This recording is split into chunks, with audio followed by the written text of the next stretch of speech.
셜록 홈즈, 아서 코난 도일,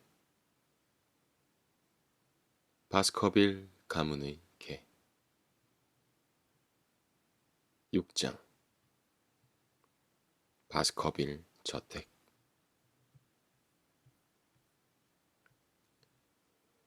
나는 헨리 바스커빌 경과 모티머 박사를 약속한 날에 만나 예정대로 대본쇼로 향했다.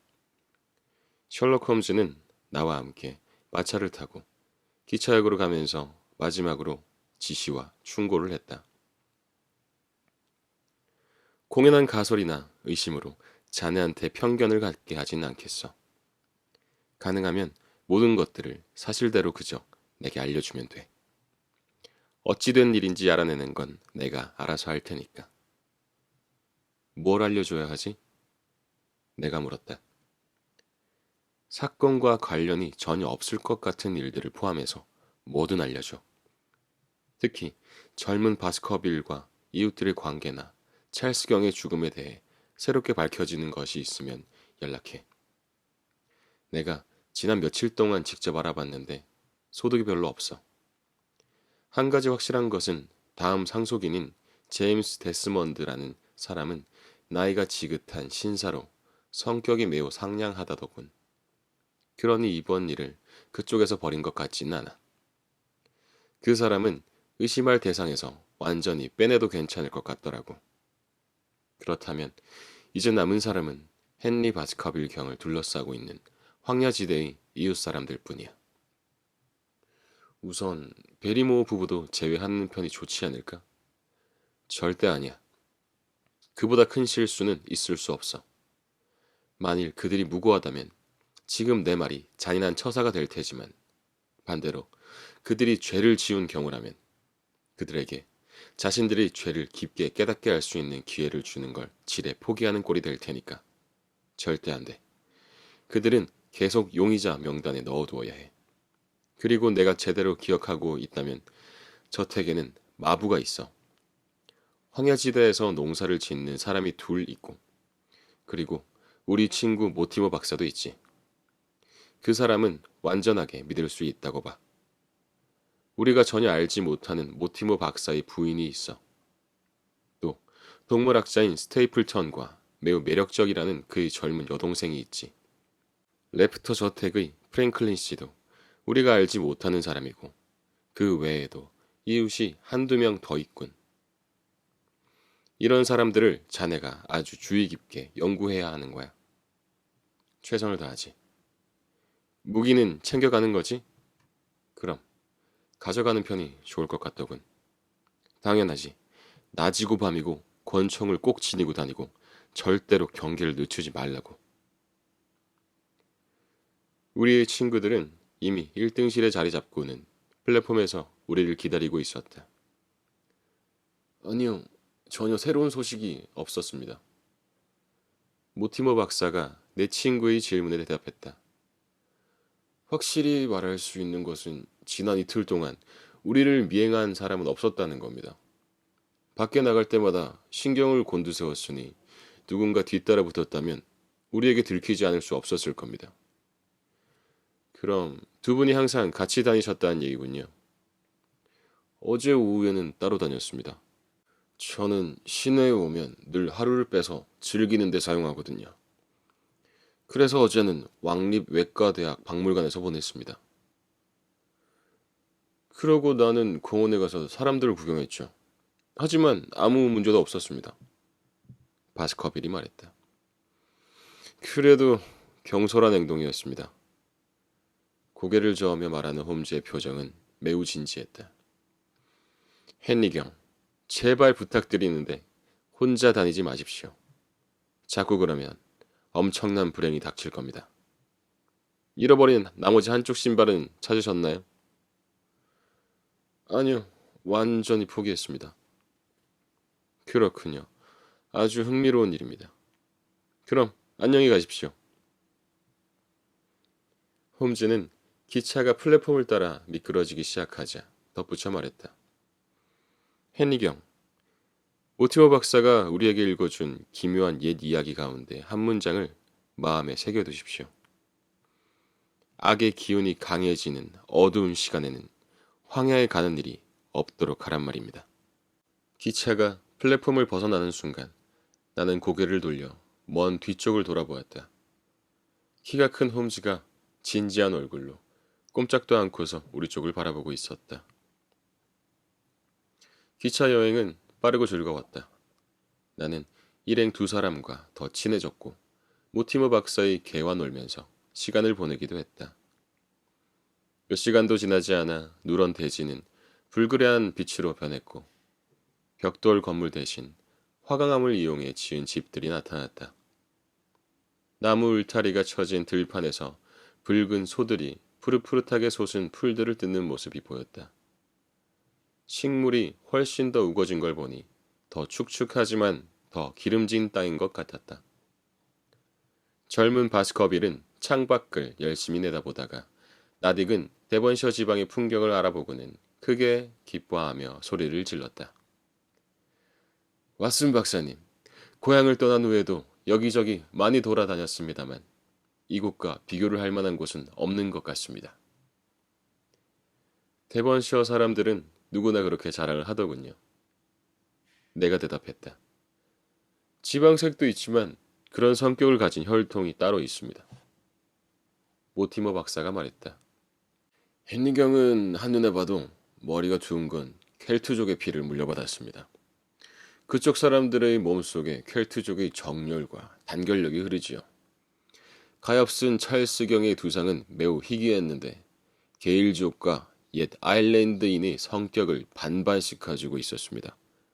그나저나 헨리경이 바스커빌 저택을 마지막으로 본 건 아주 어릴 때죠. 아버지가 돌아가셨을 때 나는 10대였는데 그때까지도 저택을 한 번도 보지 못했습니다. 전 남쪽 해안의 오두막에서 살았으니까요. 그 후 곧바로 미국에서 사는 친구에게 갔습니다. 그러니까 나 역시 왓슨 박사님과 마찬가지로 저택에 처음 가는 겁니다. 황야지대라는 곳도 무척이나 궁금하군요. 그래요. 경의 바람은 쉽게 이룰 수 있습니다. 당장 황야지대를 처음으로 구경할 수 있으니까요. 모티머 박사는 차창 밖을 가리키며 말했다. 네모진 모습으로 나뉜 녹색 들판과 나지막하게 이어지는 나무들 너머 먼 곳에서 우울한 잿빛 언덕이 기묘한 톱니 모양의 산봉우리들과 어울려 보였다. 워낙 멀어서 희미하고 몽롱하게 보이는 모습은 마치 꿈속에서 본 환상적인 경치 같았다. 바스커빌은 한참이나 멍하니 바라보았다.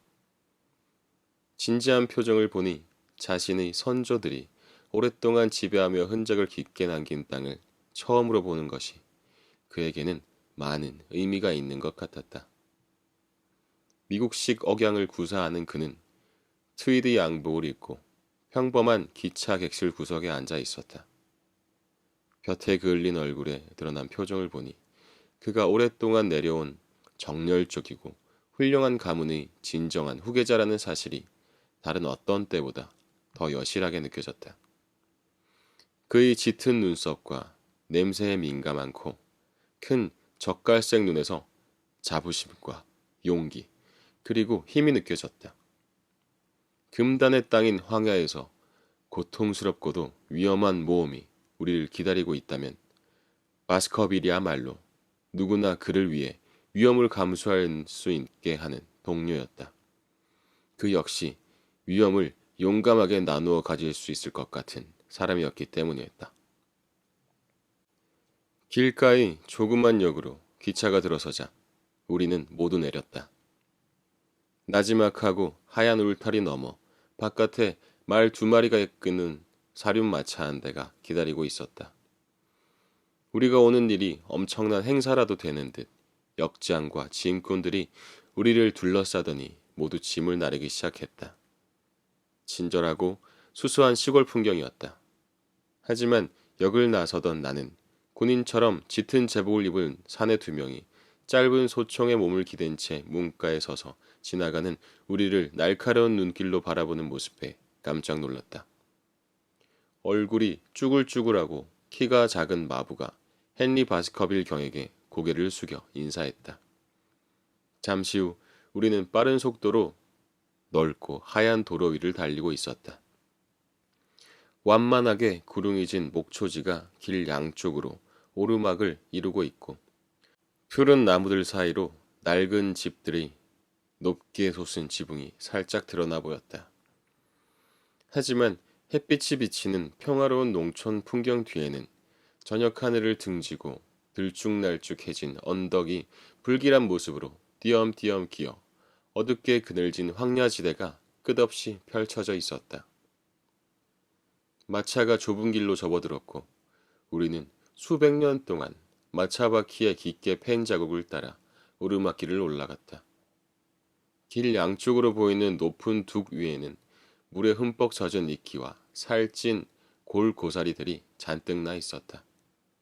갈색으로 변한 고사리들과 얼룩덜룩한 검은 딸기가 지는 해를 받아 빛났다. 여전히 오르막길을 따라 달리던 마차는 화강암으로 만든 좁은 다리를 건너 회색 바위들 사이로 거품을 일으키며 시끄럽게 흘러가는 개울가를 지났다. 길은 개울을 따라 키 작은 참나무와 전나무가 빽빽한 계곡을 끼고 구부러지며 이어졌다. 모퉁이를 돌 때마다 바스커빌은 즐거운 듯 탄성을 쏟아냈고 주변을 열심히 둘러보며 끝없이 질문을 던졌다. 그의 눈에는 모든 것이 아름다운 것 같았지만 내게는 1년이 끝나가는 기색이 완연한 풍경에 음침한 기운이 깔린 것처럼 보였다. 노란 낙엽들이 길을 소복히 덮고 있었고 달리는 마차 위로도 흩날리듯 떨어졌다. 바람에 날려 쌓인 채 썩어가는 낙엽들 위로 달리자 마차 바퀴의 달그락거리는 소리가 잦아들었다. 돌아오는 바스커빌 가문의 후계자를 태운 마차 앞에 자연이 던져주는 선물치고는 애처롭다는 생각이 들었다. 오, 이런. 세상에 이게 무슨 일이지? 모티머 박사가 큰 소리로 말했다. 온통 히스로 덮인 가파른 오르막길에 우리의 앞을 막고 있었다. 그 꼭대기에 말에 올라탄 군인 한 명이 마치 조상처럼 단단하고 단호한 모습으로 소총을 팔에 걸친 채 서 있었다. 그는 우리가 따라가는 길을 내려다보고 있었다. 무슨 일인가, 퍼킨스? 모티머 박사가 물었다. 마부가 고개를 뒤로 반쯤 돌렸다. 프린스타운 교도소에서 죄수 한 명이 탈출했습니다, 박사님. 벌써 사흘이 되었는데 간수들이 나와서 모든 길과 역을 지키고 있지만 아직 찾아내진 못했습니다. 그래서 주변 농부들이 잔뜩 겁을 내고 있답니다. 그렇군. 하지만 혹시 발견해 신고하면 상금으로 5파운드를 받을 수도 있겠군. 그렇습니다. 하지만 목이 잘리는 일과 비교하면 5파운드는 별거 다 아니니까요. 달아난 놈이 보통 재수가 아니랍니다. 그야말로 무슨 짓을 저지를지 모르는 녀석이라니까요. 누군데? 노팅힐 살인범으로 알려진 셀든입니다. 노팅힐 살인사건이라면 나도 잘 기억하고 있었다. 범행에서 드러난 범인의 모든 행동이 유별날 정도로 잔인하고 포악해서 홈즈가 그 사건에 관심을 가졌기 때문이다. 사형이 선고되지 않은 이유는 범인의 행동이 워낙 잔혹해 정신이 온전하지 못하다는 판단을 판사가 내렸기 때문이었다. 마차가 언덕 위에 올라서자 광활하게 펼쳐진 황야가 눈앞에 모습을 드러냈다. 군데군데 바위들이 쌓여 있었다. 차가운 바람이 불어와 몸이 와들와들 떨렸다. 앞에 보이는 인기척 없는 들판 어딘가 극악무도한 탈옥수가 자신을 내친 모든 사람들에게 대한 적개심을 마음에 품고서 짐승처럼 굴 속에 숨어 있을 것이다. 불모의 땅, 을씨년스러운 바람, 그리고 어스레한 하늘에서 풍기는 으스스한 분위기에 그보다 더 어울리는 상황은 없었다. 바스커빌조차 아무 말 없이 오버코트를 단단히 여몄다. 우리는 비옥한 들판을 뒤로 하고 계속 위로 올라갔다.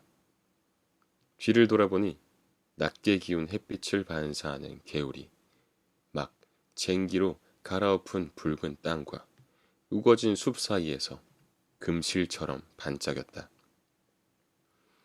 앞에 보이는 붉은색과 올리브색의 가파른 길은 점점 더 을씨년스럽고 거칠어졌고 군데군데 커다란 바위들도 보였다. 황야 곳곳에 자리한 오두막들은 벽과 지붕이 모두 돌로 덮여 있었다. 거친 모습을 부드럽게 다듬어줄 담쟁이 덩굴조차 보이지 않았다. 갑자기 컵처럼 움푹 팬 지역이 눈앞에 나타났다. 오랫동안 거친 날씨에 시달려 뒤틀리고 구부러진 참나무와 전나무들이 드문드문 보였다. 나무들 위로 좁고 높은 탑 2개가 보였다. 마부가 채찍을 들어 그쪽을 가리켰다. 바스커빌 저택입니다. 저택의 새 주인은 자리에서 일어나 뺨이 붉어진 채 빛나는 눈으로 그쪽을 바라보았다. 잠시 후 우리는 문간채 건물이 딸린 저택 입구에 도착했다. 연철로 만든 복잡한 문양의 문 양쪽에 선 기둥들은 입구에 뒤덮여 오랜 비바람에 시달린 모습이었다. 기둥 꼭대기마다 바스커빌 가문을 상징하는 멧돼지 머리 조각이 얹혀 있었다. 검은색 화강암으로 지은 문간채 건물은 석가래가 드러날 정도로 폐허에 가까운 모습이었지만 맞은편에 절반 정도 완성한 새로운 건물이 있었다. 찰스 경이 남아프리카에서 벌어온 돈의 첫 결실이었다. 우리는 정문을 지나 넓은 길로 접어들었다. 바닥을 덮은 낙엽들 때문에 바퀴 소리가 조용해졌고 오래된 나무들은 가지를 들이워 머리 위로 음산한 터널을 만들어 주었다. 바스커빌은 길고 어두컴컴한 길을 바라보며 몸을 부르르 떨었다. 멀리 끝에 보이는 저택 건물이 유령처럼 깜빡거렸다. 여기였나요? 바스커빌이 낮은 목소리로 물었다. 아니요, 아닙니다. 주목 산책로는 반대편에 있습니다. 젊은 후계자는 어두운 표정으로 주위를 둘러보았다. 이런 곳이었으니 백부님께서 뭔가 불길한 예감을 느낀 것이 이상할 것도 없군요. 누구라도 두려워할 만한 곳입니다. 6개월 안에 이 길을 따라 전등을 설치해야겠습니다. 여기서부터 현관까지 천촉광의 에디슨 전구를 달면 이런 분위기는 완전히 달라질 겁니다. 길이 넓은 잔디밭으로 바뀌더니 저택 건물이 앞에 나타났다. 어스름한 가운데 드러난 건물 한쪽에 바깥쪽으로 튀어나온 현관문이 보였다. 건물 전면을 담쟁이 덩굴이 온통 뒤덮었는데 여기저기 조금씩 뚫린 구멍으로 창문이나 가문의 문장이 모습을 드러내고 있었다. 현관에 있는 중앙 건물에는 탑이 2개 솟아 있었다. 오래되어 보이는 탑에는 총안과 작은 창들이 여기저기 뚫려 있었다. 2개의 탑 양쪽으로는 보다 현대적이고 검은 화강암으로 지은 건물이 뻗어 있었다. 묵직한 중간문 설주가 달린 창문들을 통해 흐릿한 빛이 새어나왔고 가파른 지붕에 선 높은 굴뚝에서는 검은 연기 한 줄기가 피어올랐다. 어서 오십시오, 헨리경. 바스커빌 저택에 오신 것을 환영합니다. 키 큰 사내 한 명이 현관의 어두운 곳에서 걸어 나오더니 마차의 문을 열었다. 현관 안쪽의 노란 불빛을 등지고 선 여인의 까만 윤곽이 보였다. 여자가 밖으로 나와 짐을 내리는 사내를 도왔다. 저는 바로 집으로 가봐도 괜찮겠습니까, 엘리경? 아내가 기다리고 있어서요. 모티머 박사가 말했다. 들어가서 함께 저녁이라도 하시지 그러십니까? 아니요, 가야죠. 일도 잔뜩 쌓였을 겁니다. 여기서 집을 안내해드리고 싶지만 베리모어가 저보다 더 나을 겁니다. 안녕히 계십시오. 낮이든 밤이든 제가 필요하면 주저하지 말고 연락하시고요. 진입로를 따라 멀어지는 마차 소리를 들으며 헨리경과 나는 현관으로 나들어섰다. 뒤에서 문이 큰 소리를 내며 닫혔다. 우리가 들어선 곳은 넓고 천장이 높은 멋진 공간이었다. 참나무로 된 묵직한 들보와 석가래는 세월의 흔적을 보여주었다. 장작 받침대 뒤로 보이는 고풍스럽고 커다란 벽난로 속에서 통나무가 타닥거리는 소리를 내며 타들어갔다. 헨리경과 나는 난로에 손을 내밀고 오랫동안 마차를 타고 오며 온 몸을 녹였다. 높고 얇은 스테인리스 글라스 창문, 참나무 천장널, 벽에 걸린 박지한 수태지의 머리와 가문의 문장을 둘러보았다. 한 가운데 켜둔 등잔의 약한 불빛에 모든 것들이 칙칙하고 흐릿하게 보였다. 제가 상상한 대로입니다. 오래된 가문의 집이라면 바로 이런 모습 아니겠습니까? 500년 동안 선조들이 이곳에서 살아왔다고 생각하니 왠지 엄숙한 느낌이 듭니다. 주변을 둘러보는 그의 그을린 얼굴에서 소년의 열정이 드러났다. 빛이 그가 서 있는 곳을 비추면서 벽에 긴 그림자를 만들었다.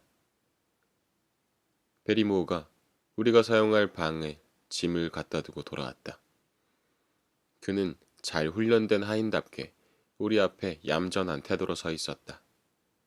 눈에 띄게 생긴 사내였다. 키가 크고 잘생긴 얼굴에 검은 수염이 깔끔했다. 지금 바로 저녁을 드시겠습니까? 준비가 되어 있나? 금방 됩니다. 방에 가시면 뜨거운 물을 쓰실 수 있습니다. 집사람과 저는 주인님께서 새로운 사람들을 구할 때까지 곁에서 모시겠습니다. 이제 이곳의 상황이 달라졌으니 제법 많은 하인들이 필요하다는 것을 알고 계실 겁니다. 상황이 달라져? 제가 드리고 싶은 말씀은 찰스 경께서는 혼자서만 외롭게 지내셨기 때문에 저희 부부가 모든 걸 해결해 드릴 수 있었지만 주인님께서는 자연스럽게 많은 사람들과 교유하며 지내실 테니 집안 분위기를 좀 바꿔야 할 거라는 겁니다. 두 사람은 떠나고 싶다는 말인가? 주인님께서 정리를 끝내시고 편해지시면 떠나겠습니다. 하지만 자네 집안은 우리 가문과 여러 대째 관계를 맺어오지 않았나? 내가 이곳에 살기 시작하면서 오래된 관계를 끊어야 한다면 그건 유감스러운 일인걸. 집사의 하얀 얼굴에서 흔들리는 감정이 드러나는 것 같았다. 저도 그렇게 생각합니다, 주인님. 집사람도 마찬가지고요. 하지만 솔직히 말씀드려서 저희는 찰스경을 정말 가깝게 모셔왔습니다. 그런 분이 돌아가시고 나니 충격도 크고 저택을 둘러볼 때마다 가슴이 아픕니다. 바스커빌 저택을 편한 마음으로 다시는 볼 수가 없을 것 같습니다. 그러면 뭘 하고 살 작정인가? 저희 부부는 뭐든 해먹고 살 수 있을 겁니다. 찰수경께서 아낌없이 베풀어 주신 덕택에 가능한 일이지요. 자, 그럼 이제 방으로 안내해 드리겠습니다. 고풍스러운 홀 위쪽으로 2층 높이의 벽을 따라 사각형의 발코니가 있고 그리로 올라가는 계단이 양쪽에 있었다. 위로 올라가 중간에서 보니 양쪽으로 긴 건물 끝까지 이어진 복도와 그 복도를 따라 줄지어 있는 침실들이 있었다. 내가 사용할 방은 헨리경의 방과 바로 붙어 있었다. 침실은 아까 본 홀보다는 훨씬 현대적인 분위기였다. 밝은 벽지와 여러 개 밝혀둔 촛불이 우리 마음에 드리웠던 음침한 기운을 걷어내 주었다. 하지만 홀과 연결되어 있는 아래층 식당은 어둡고 우울했다. 주인의 가족과 하인들이 앉는 공간이 다르듯 양쪽으로 나뉜 바닥의 높이가 달랐다. 한쪽 끝에는 악단의 자리가 높게 마련되어 있었다. 검은 석가래가 머리 위를 지나고 그 위로 연기에 그을린 천장이 보였다. 불을 밝히며 너울너울 타는 횃불을 여러 개 밝히고 옛날식으로 유쾌하게 연애를 베푼다면 분위기가 부드러워질 수도 있을 것 같았다. 하지만 검은 옷을 차려입은 신사 2명이 작은 등잔이 뿌리는 불빛에 의지하고 앉아 있자니 목소리는 가라앉고 마음은 짓눌렸다. 엘리자베스 여왕 시대의 기사부터 섭정 시대의 멋쟁이까지 온갖 보장을 한 선조들이 흐릿하게 줄을 지어 벽에 걸린 채 위협하듯 우리를 내려다보고 있었다. 우리는 거의 이야기를 나누지 않았다. 식사를 마치고 식당을 나와 당구대가 있는 좀 더 현대적인 방에서 담배를 피우고 나니 기분이 한결 나아졌다. 세상에, 그리 기분 좋은 곳은 못 되는군요. 해니경이 말했다. 익숙해지긴 하겠지만 지금 당장은 참 어색합니다. 이런 집에서 내내 혼자 지내셨다니. 백부님이 신경과민에 걸리신 것도 당연하네요. 박사님만 괜찮으시다면 오늘은 일찍 잠자리에 들고 싶습니다. 아침이 되면 좀 분위기가 나아질지도 모르죠. 나는 침대에 들기 전에 커튼을 열고 창밖을 내다보았다. 홀로 연결되는 현관문 앞쪽 풀밭이 보였다. 그 너머로 작은 숲 2개가 불어오는 바람에 신음을 토하며 흔들리고 있었다. 흘러가는 구름 사이로 반달이 얼굴을 내밀었다. 차가운 달빛 아래 숲 너머로 끊어진 바위자락과 함께 음산한 황야의 길게 구부러진 모습도 보였다. 마지막으로 본 광경 역시 나머지와 잘 어울린다는 생각을 하며 커튼을 닫았다. 하지만 그것이 마지막이 아니었다. 피곤한지 잠이 잘 오지 않았다. 이리저리 뒤척이며 애를 썼지만 잠을 이룰 수가 없었다. 멀리서 15분마다 종을 치는 괴종시계를 제외하면 오래된 집은 죽은 듯 고요했다. 그런데 한밤중에 갑자기 어떤 소리가 선명하고 낭낭하게 들렸다. 여인의 흐느낌이었다. 도저히 참을 수 없는 슬픔에 괴로워하는 여자가 억지로 숨을 죽이며 울고 있었다. 나는 일어나 앉아 귀를 기울였다. 멀지 않은 곳, 그러니까 집 안에서 들리는 소리였다. 30분 동안 신경을 잔뜩 곤두세우고 기다렸지만 괴종시계 소리와 담쟁이 덩굴이 벽을 스치는 소리 말고는 아무 소리도 들리지 않았다.